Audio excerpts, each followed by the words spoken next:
Hi everyone, welcome to Elite Link Online.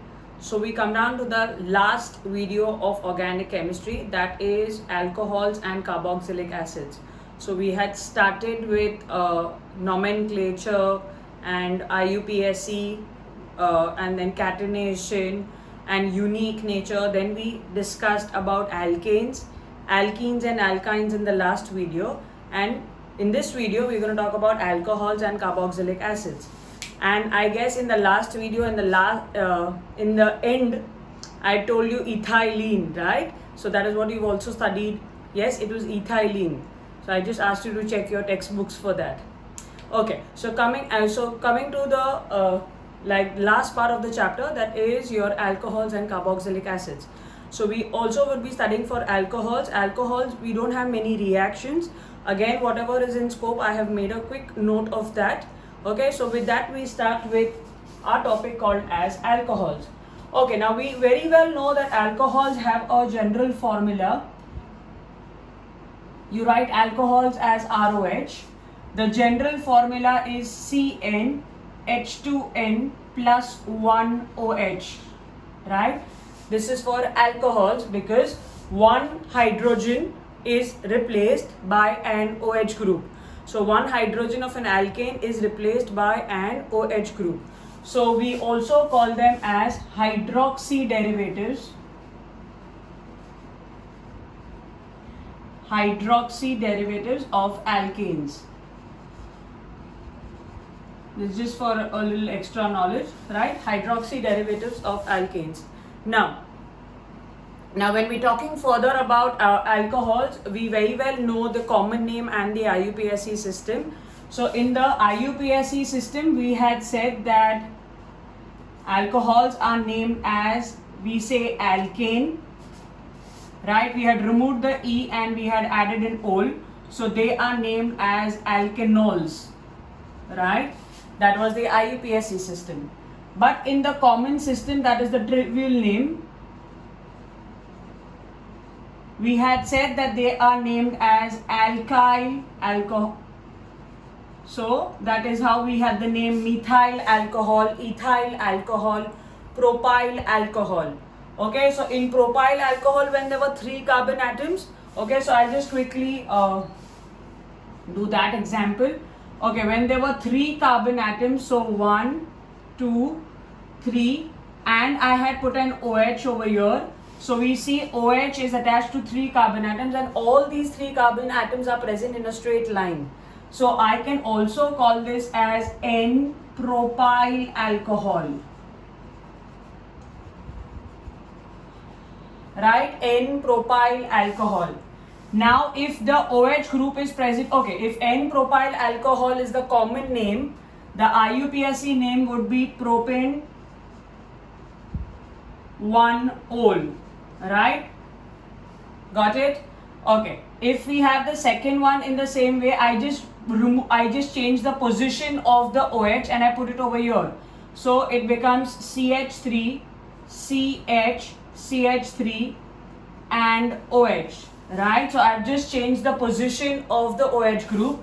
So now I can also call this as isopropyl alcohol.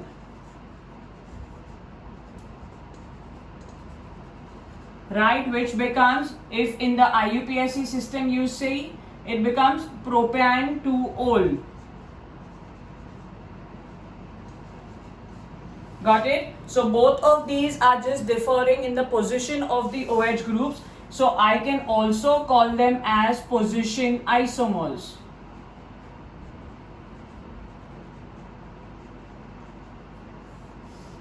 Right? Okay, so again when we learn about position isomers, it's very simple. 1 and 2 position is changing. Like if you must be remembering, when we had done alkenes and alkynes, we had also said but1-ene, but2-ene, but1-ine, but2-ine. It's similar, right? So the position of the functional group over here is changing. So that is the first part that we need to know about the introduction of alcohol. Okay. Now coming to the next one, okay, so you can just quickly make a note of this and then we move further to the preparations. And in alcohol preparation, we just have one preparation, so it's quite easy. So you can make a quick note of this and then we move further.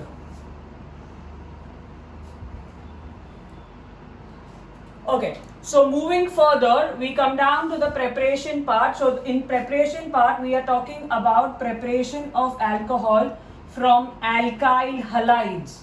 Okay, what are alkyl halides? Alkyl halides are when we have an alkyl group, that is an alkane, I remove an H and I replace that by X. So that is called as an alkyl halide. Very simple, we take an alkyl halide. So if I want to prepare ethanol, so we are talking about the preparation of ethanol. So ethanol is the IUPAC name, ethyl alcohol is the common name, right? So I want to prepare an alcohol which contains 2 carbon atoms. So I would be taking a reactant which would be containing, or an alkyl halide which contains 2 carbon atoms. So I start with 1 and 2, right?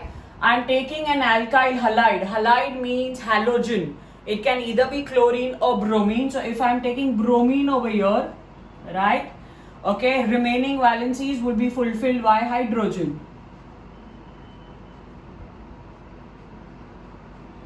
So the name of this compound becomes ethyl bromide, that's the common name, okay, or bromoethane. Bromoethane, that is the IUPAC name, okay, easy. Now you see from hydrolysis, if you remember in the last video when we were talking about alkyl halide, I said we could use KOH. And I had said in that video that we talk about KOH, we use KOH alcoholic. Okay, when it was used, alcoholic KOH was used, we had a reaction called as dehydrohalogenation. So over here, you remember that we do not use alcoholic KOH, okay? So a very simple hint, for the preparation of alcohol, you don't use alcoholic KOH, right? So you're using KOH.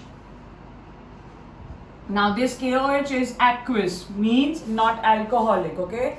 So the reaction takes place very simple. The OH and the Br, okay, there's an exchange or substitution that will be taking place between OH and Br, right? So what do we get? We have rest, everything remains the same, so we can start with carbon and carbon. Okay, hydrogen,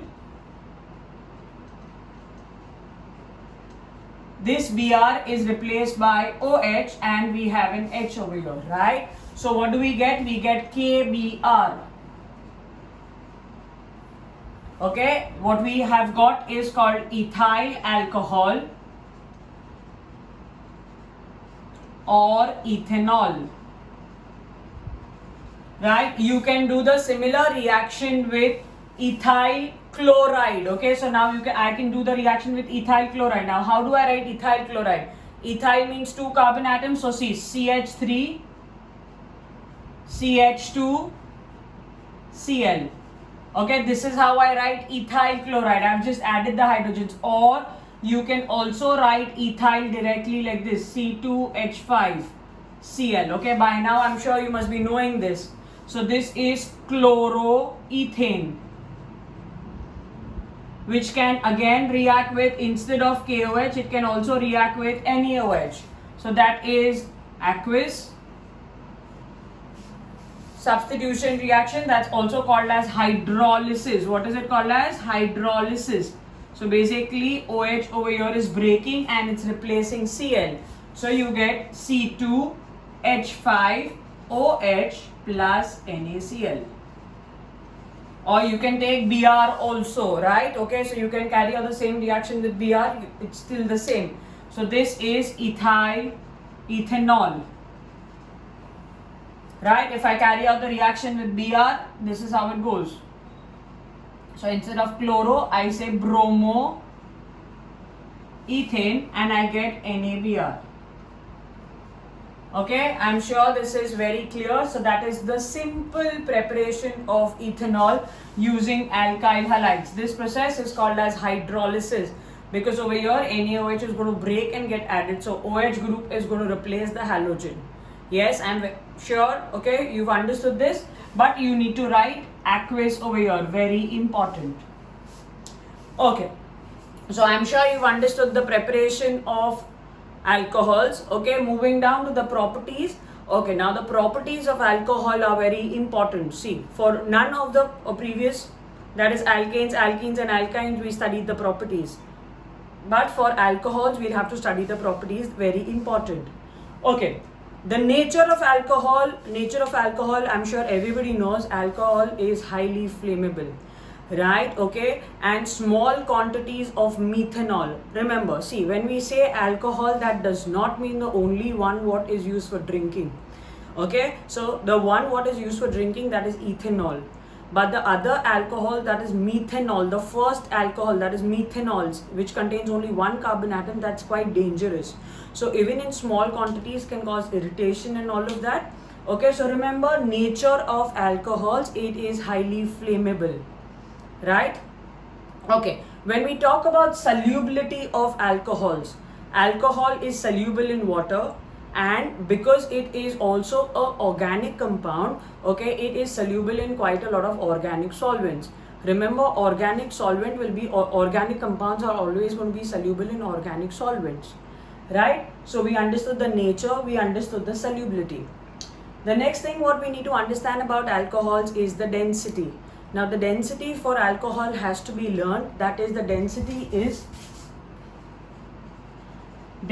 of alcohol is 0.789, that is at 20 degree, and the boiling point is 78.1 degrees Celsius. Okay, so these both values have to be learned.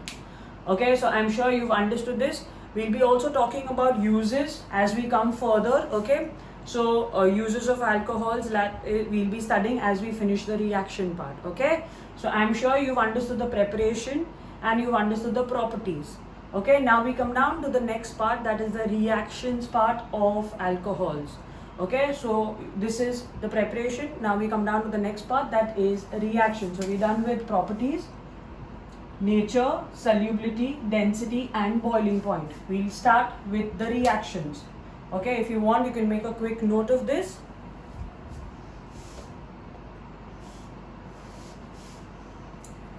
Okay, so coming down to the reactions, we have 1, 2, 3, 4 reactions, okay, of ethanol.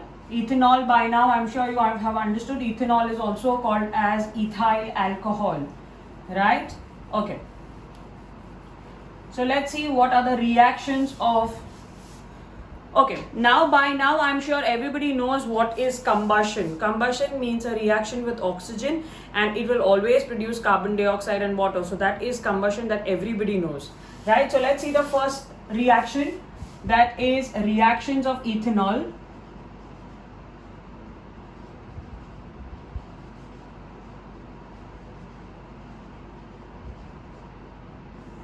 The first reaction is called combustion. So combustion is always reaction with oxygen. Okay, ethyl alcohol. Okay, by now you know ethanol, ethyl alcohol, all of them have the formula C2H5OH. So you know, you can write it and you learn it like that, C2H5OH. Now when we are carrying out the combustion reaction, we are carrying it in the presence of oxygen. So C2H5OH plus oxygen. Combustion always produces two products, that is carbon dioxide and water. Let's try balancing the reaction. You see 2 on the left hand side, so you balance and put a 2 over here. You see hydrogen is 5 and 1, 6. So I put a 3 over here, right? Okay, so now I see oxygens on the right hand side is 4 and 3, that is 7. But wait, over here we already have 1 and we have 3 over here. So now we need 7. Here we have 7, here we have 1. Okay, so I can put a 3 over here. So that makes it 6 and 1, 7. I'm sure everybody's understood that. Yes, okay, so over here we don't use the trick. Okay, because over here already one oxygen is there. Okay, I quickly repeat. If you see, I put a carbon over here is 2, so I put a 2 over here. Hydrogen is 6, so I put a 3 over here. Now this is 4 and 3, that is 7. Okay, but already you see 2 oxygen on the left hand side. Over here it's here 1 and 2, so that's 3. So what do? We put a 3 over here, so 3 into 2, that is 6 plus 1, 7. So this is the combustion reaction of ethanol, right? Again, I told you it burns with a blue flame. Now let's come down to the next one. Okay, so I'm sure all the names you know. We come down to the next one, that is reaction with sodium. So see how simple these reactions are. There's nothing much to be learned also for that. So now the reaction is with sodium metal. Okay, now when we do the reaction with sodium metal, we have ethanol, that is C2H5OH, which is reacting with sodium. Now try understanding, sodium is much more reactive than OH. So it much more reactive than H. So it replaces hydrogen, okay, and forms C2H5ONA plus H. That is hydrogen gas is given out, right? Okay, we have to balance this because 2 over here, this hydrogen is 2. So to balance it, we put a 2 over here. Perfect, you can check the balancing. So this is ethanol. We have sodium metal. Okay, now what's the name of this one? Very simple.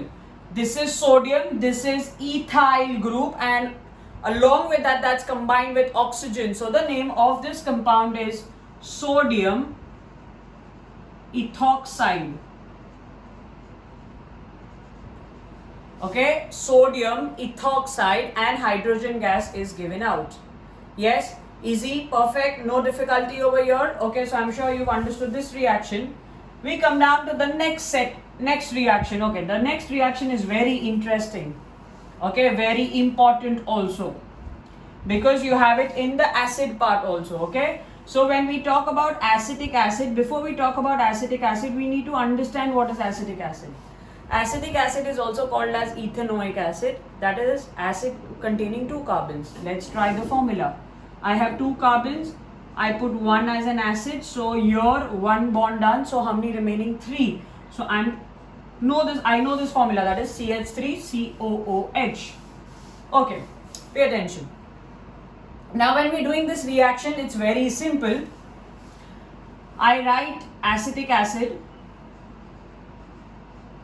and I react that with ethyl alcohol. Okay, now this reaction is a reversible reaction, so I carry that out in the presence of concentrated sulfuric acid.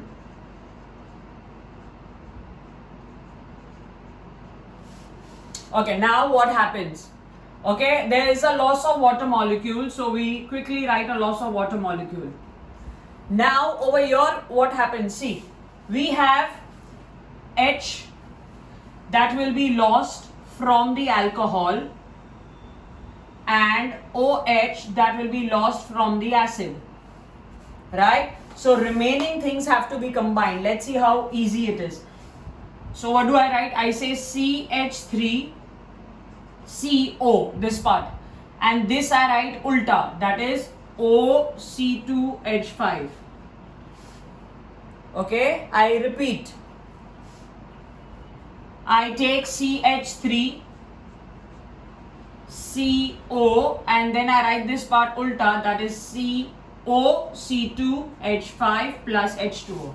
Now what is this? This is, okay, now if this was not there over here, this would have been acetic acid. So this is another functional group which is called as esters. What are they called as? Esters. Now these esters are compounds which have a very beautiful smell. Okay, they have a fruity smell. So when this reaction takes place, the identification of this reaction taking place is a fruity smell of this ester. Okay, it's very simple. Let's see how do we name it. Okay, so this is acetic acid. Okay, everybody knows ethanol. Okay, let's try naming this. Okay, I'm sure everybody knows C2H5 is called as ethyl. See, so ethyl alcohol. So C2H5 is ethyl, right? C2H5 is called as ethyl. Okay, everybody knows that. Now if you just check for this one, this is CH3COO. I'm sure you remember CH3COOH was acetic acid. It ate the H, so it is acetate. We had done this in the first preparation of alkanes. 8, acetate.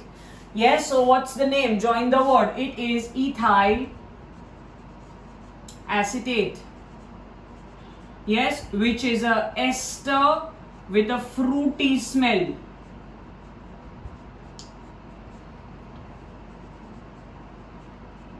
Okay, easy, very important reaction, and this reaction repeats again in carboxylic acids, and because this reaction leads to the formation of esters, this is also called as esterification.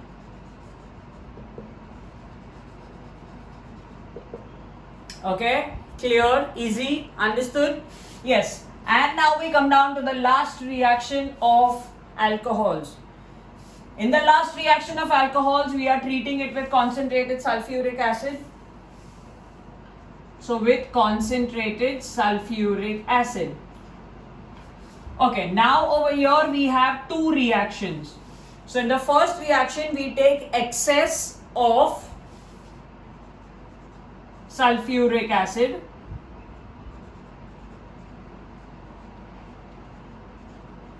Easy, very easy. We take ethanol, C2H5. So I say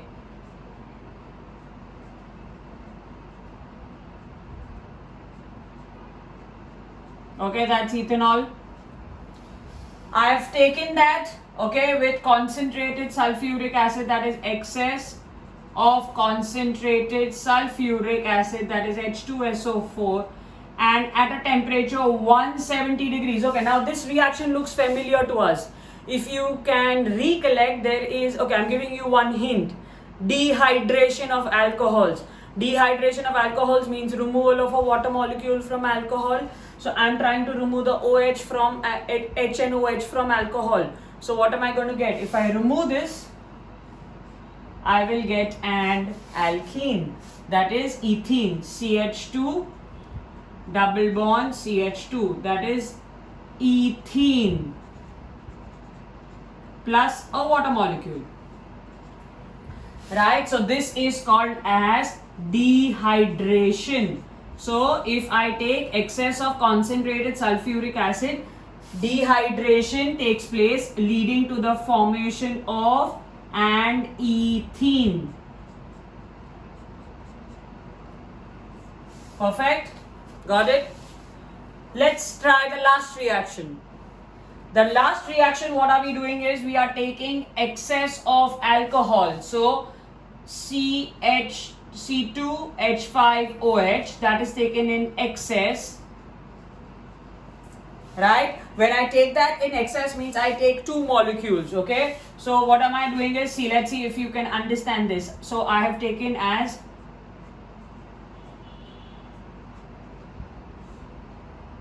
that's concentrated sulfuric acid.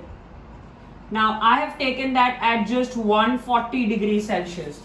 Okay, now if you see this second molecule of alcohol, I've written 8 ulta. So simple, just a loss of water molecule,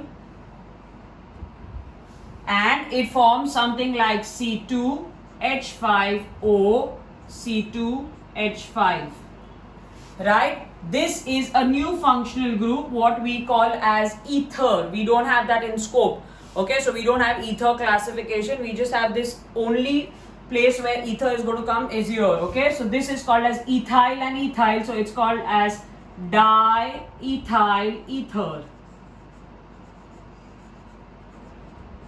It's called diethyl ether, okay? So when I take excess of concentrated sulfuric acid, it leads to dehydration, and when I take excess of alcohol, it leads to the formation of ether. Okay, I hope you've understood this. So that brings us to the end of the reaction part of alcohols.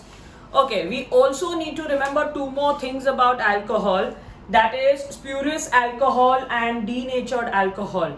Now, what do you understand by spurious alcohol? Remember, the alcohol which is meant for drinking is always in the distilled form, right? So any amount, any kind of undistilled alcohol, okay, any kind of undistilled alcohol which would be containing a little bit of or else large amounts of methanol would be called as spurious alcohol. It contains large amount of methanol, and remember, methanol becomes poisonous for us. Okay, where is spurious alcohol used? Spurious alcohol is used when as solvents and also in paints, right? Okay, so it's unfit for drinking. When we also talk about denatured alcohol is ethyl alcohol which contains 5% of methanol. Again, that is unfit for drinking. So these two alcohols, they usually ask the what is it? Okay, so this has it's already been specified in the textbook. So this is 2 points that you need to remember. Yes, and along with this, we need to understand that alcohols are also have some uses, that is they are used as solvents. Alcohols are also used to prepare important organic compounds called as acetic acid, what we know, right? It's also used to prepare esters, and it's also used to prepare aldehydes. Okay, now remember, this oxidation of alcohols is not in scope, but one important thing, alcohol on oxidation will be giving you an aldehyde, and aldehyde on further oxidation gives you a carboxylic acid. So when you have to learn the uses, okay, you can say that ethanol is used for preparation of ethanol, that is then the aldehyde, which is further used for the preparation of ethanoic acid, okay, which itself has many applications. So that is the uses that we need to know about alcohol. We also know that alcohol is used in making many chemicals, right? So that is all about the uses of alcohols, right? So in your textbook, you have all this specified, okay? So this is what you need to learn for alcohols. We just have a small topic of carboxylic acids that has to be done. So we can quickly do that, not many reactions over there. Okay, so if you want, you can make a quick note of this and we continue with carboxylic acids, right? Okay.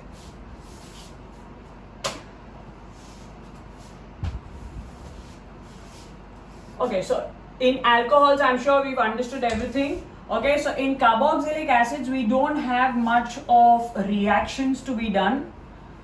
Okay, so I'm not rubbing this reaction because I told you it's going to repeat back in carboxylic acids. Okay, so it's the same reaction for carboxylic acids. Okay, so let's see what points do we have to learn for carboxylic acids. Okay, carboxylic acids, when we talk about carboxylic acids, what do you understand by carboxylic acids? Why are they called as carboxylic acids? They are called carboxylic acids because they are acids which contain carbon, oxygen and hydrogen. So that's why they contain a functional group COOH, that is called as carboxylic acid functional group. Okay, the simplest carboxylic acid what we are going to study is the first carboxylic acid, that's formic acid. That's how you write the structure. That's called formic acid. Right? The second carboxylic acid is called as acetic acid.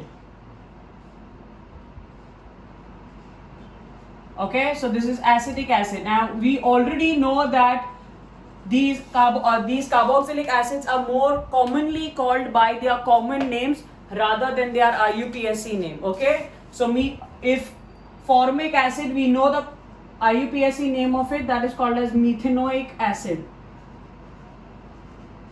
And for acetic acid, we know the common name, that IUPAC name, that is called as ethanoic acid. Right? Okay, so we know what are acids. Okay, acids also have a general formula CnH2nO2. Right? Because they contain 2 oxygens. Yes, so this is what you need to remember.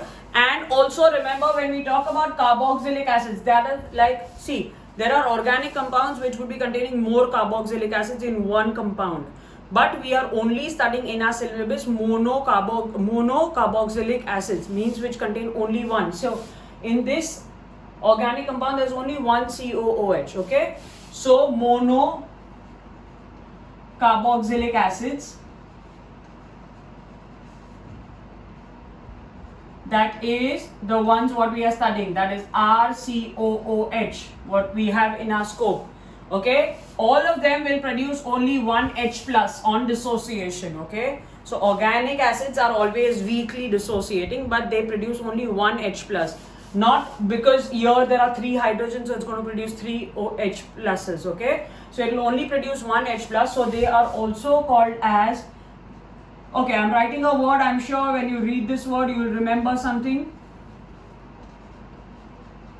Monobasic acid. Remember, HCl and nitric acid, both of them are monobasic acid because they produce only one H plus ion on dissociation. So similarly, when we are talking about carboxylic acid, that is monocarboxylic acids, they are also monobasic acids because they produce only one H plus on dissociation.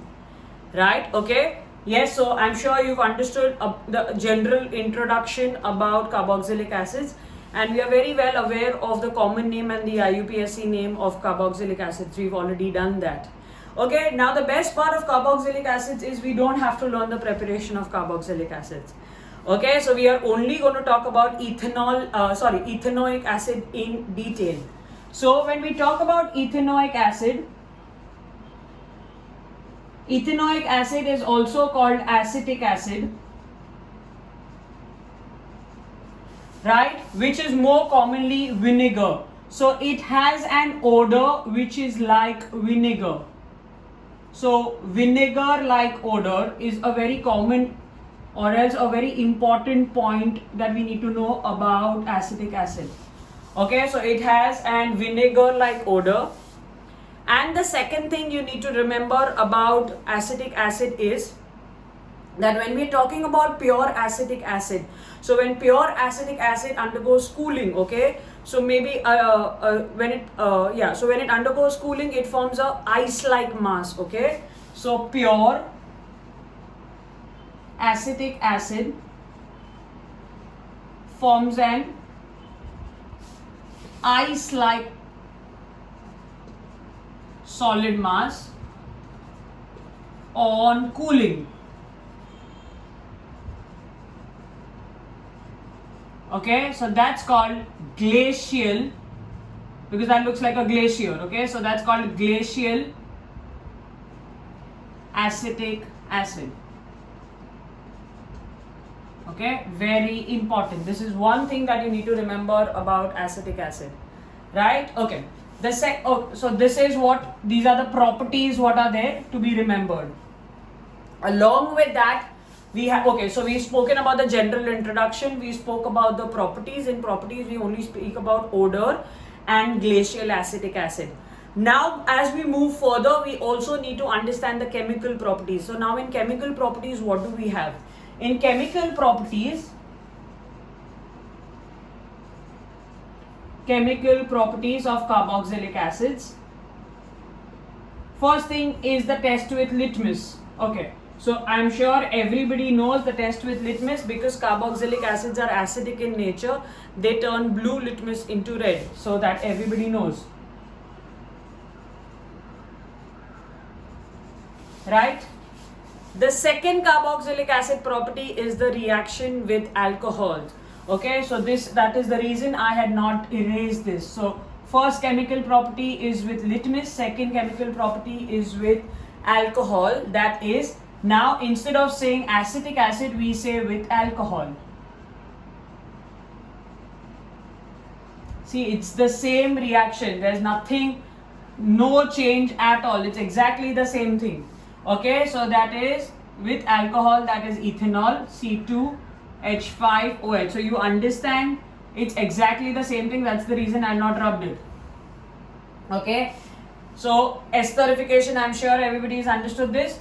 And the third and the last reaction that we need to study about carboxylic acids is with alkalis.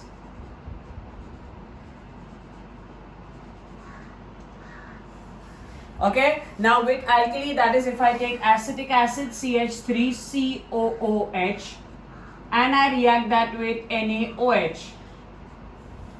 Yes, okay, so I get a very simple, okay, so this H goes over here, this Na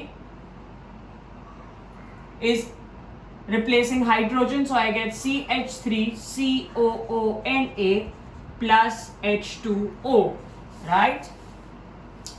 Then if I take, instead of sodium hydroxide, I take ammonium hydroxide, NH4OH. So I get CH3COONH4 plus H2O, right? So this is sodium acetate, okay, and this is ammonium acetate, right? Okay, I'm sure you've understood the reactions. Now this is all what we have from the reaction part of carboxylic acids. Then the last part, that is the uses of carboxylic acid, that have been very clearly specified. Okay, so it's used for making acetic anhydride also. Acetic anhydride is very important, which is a very important component for making medicines. It's also used for making various dyes, right? Okay, and perfumes and also medicines. And basically it's also used for as solvents for dissolving phosphorus, sulfur and iodine, and as a laboratory reagent, that is, it is used very often in laboratories. Okay, so that is the uses of carboxylic acids. Now with this we have finished organic chemistry, a big chapter. Okay, now you might be wondering that, okay, the chapter is over, there are so many reactions, how do we study, right? Okay, my simple suggestion is, when you are sitting to study organic chemistry together, there will be a lot of reactions. So do not do it together, okay? You first make sure that you make yourself thorough with the nomenclature. Then second, you do alkanes as a part. One part, do alkanes. Okay, then you do alkenes and alkynes as one more part. Okay, and as you see, alcohols and carboxylic acids didn't have much of reactions. Okay, also if you see, after your chapter gets over, there are a lot of reaction which are being given as practice work. Okay, or else I told you the summary chart is being given. So from the summary chart you can mark the reactions which are there. Like I have also told you which reactions are in scope, so you can mark those and you can keep practicing those. Also, as you're using Viraf Dalal, as the chapters get over, behind the chapters there are also a lot of reaction sheets which are given for practice. So you can practice from there also. Okay, so on one side the reactions are given, and on the other side there are like fill in the blanks, so wherein you can practice that. Okay, so for organic chemistry the chapter is quite easy, but remember, if you do not study it regularly, okay, if you do not keep practicing it regularly, you will tend to forget it. So please make sure that you keep practicing the reactions again and again. Okay, so please study well, practice well. Till we meet again, thank you everybody.